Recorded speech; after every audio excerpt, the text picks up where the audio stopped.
पुणे पुस्तक महोत्सव सुरू झालाय, जोरदार सुरू आहे आणि त्यामध्ये अनेक वाचक लेखक एकमेकांच्या भेटी घेत आहेत, पुस्तकं खरेदी करतायत आणि पुस्तक खरेदी केल्यानंतर तो पुस्तक देताना घेताना फोटो घेत आहेत आणि तो फोटो सोशल मीडियावर पोस्ट करतायत आणि त्याच्यावर काही लोकांची पोटदुखी उठलेली आहे की काही लोक अशी म्हणत आहेत की हे काय शोबाजी झालेली आहे, हेच काय किळसवानं मार्केटिंग आहे. मला एक म्हणायचं आहे, तुम्हाला ब्लेडच्या जाहिरातीत बाई चालते, तुम्हाला गाडीची जाहिरात चालते, तुम्हाला कंडोमची जाहिरात चालते, तुम्हाला गुटख्याची जाहिरात चालते, तुम्हाला पाण्याची जाहिरात चालते, तुम्हाला कपड्यांची जाहिरात चालते, तुम्हाला सगळ्या जाहिराती चालतात. परंतु आत्मीयतेने एखाद्यानं विकत घेतलेलं पुस्तक जर लेखकाकडून स्वीकारताना फोटो टाकला तर तो मात्र तुम्हाला चालत नाही. पार्लेजी बनवणाऱ्यानं कधी तुमच्यासोबत फोटो काढलाय का? मारुती सुझुकी ज्यांनी गाडी बनवली त्यांनी तुमच्यासोबत कधी फोटो काढलाय का? नाही काढला ना. किंवा टायटनचं घड्याळ तुम्ही घेता, टाटानी तुमच्यासोबत कधी फोटो काढलाय का?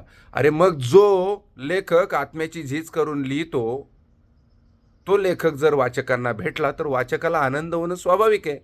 आणि त्यांनी स्वतःचे फोटो काढले, ते सोशल मीडियावर टाकले, तर त्यात पोटदुखी व्हायचं कारण काय? आणि यात अनेक लेखकसुद्धा सहभागी आहेत. ते सुद्धा पुस्तक महोत्सवावर टीका करतायत, लेखकांवर टीका करतायत, वाचकांवर टीका करतायत.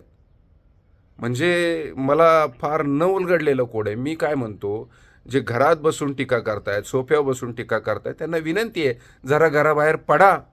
कोण नेमके वाचक आहेत, कुठल्या वयोगटातले वाचक आहेत, ते कसे दिसतात, कसे बोलतात, काय प्रतिक्रिया देतात, त्यांच्या डोळ्यातल्या भावना वाचा, त्यांच्या हातात हात द्या, एकदा स्पर्श करू द्या त्यांना. पण आपण असं करत नाही, फक्त घरात बसल्या बसल्या टीका करायचं काम करतो आणि हे चुकीचं आहे, हे वाईट आहे. मी काय म्हणतो, ह्या सोशल मीडियामुळं किमान लेखक दिसतो कसा, कवी दिसतो कसा, हे तरी लोकांना कळायला लागले. नाही तर आपलं आयुष्य असं गेलंय की जेवढे आपण लेखक साहित्यिक अभ्यासले ते सगळे म्हातारेच होते असं मला वाटायचं. तुम्हालाही वाटत असेल, कारण त्यांचे सगळे उतारवयातले फोटोज पुस्तकात असतात किंवा एखाद्या कार्यक्रमप्रसंगी दाखवले जातात. महाराष्ट्र साहित्य परिषदेच्या ऑफिसमध्ये गेलं तर तिथं सगळे वृद्ध लेखक आपल्याला फोटोमध्ये दिसतात. तर ते लेखक खरं तर तरुणपणापासूनच त्यांचं लिखाण चालू झालेलं असतं, तर तरुणपणातला एकही फोटो त्यांचा आपल्याला दिसत नाही.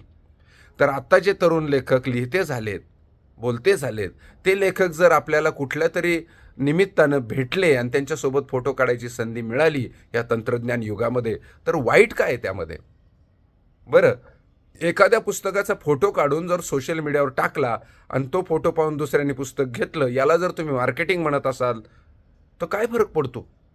लेखक काय अफू चरस गांजाची जाहिरात करतो का? अजिबात करत नाही.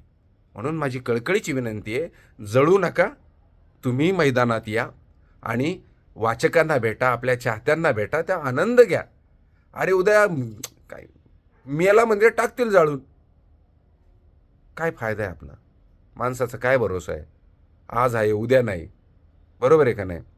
म्हणजे हे असं जरी सांगितलं तरी काय करायचं भाऊ, उपट मकान पेरगऊ असं म्हणणारी सुद्धा जमात आपल्या आजूबाजूला आहे. त्यांचा विचार करायचा नाही. जे चांगलं आहे ते चांगलं आहे, जे वाईट आहे ते वाईट आहे. आपण कशाचा स्वीकार करायचा हे आपण ठरवायचं आणि लोकांना कोलते पाटील करायचं, ही माझी नम्र विनंती आहे. एक भाकर तीन चुली, मेंदूची मशागत, सगळं उलथवून टाकलं पाहिजे. हे आमच्या न्यू इरा पब्लिशिंग हाऊसच्या G8 स्टॉलवर उपलब्ध आहे. आपण जाऊन खरेदी करू शकता. मी जर तिथे आलो तर आपली भेट होईल. धन्यवाद.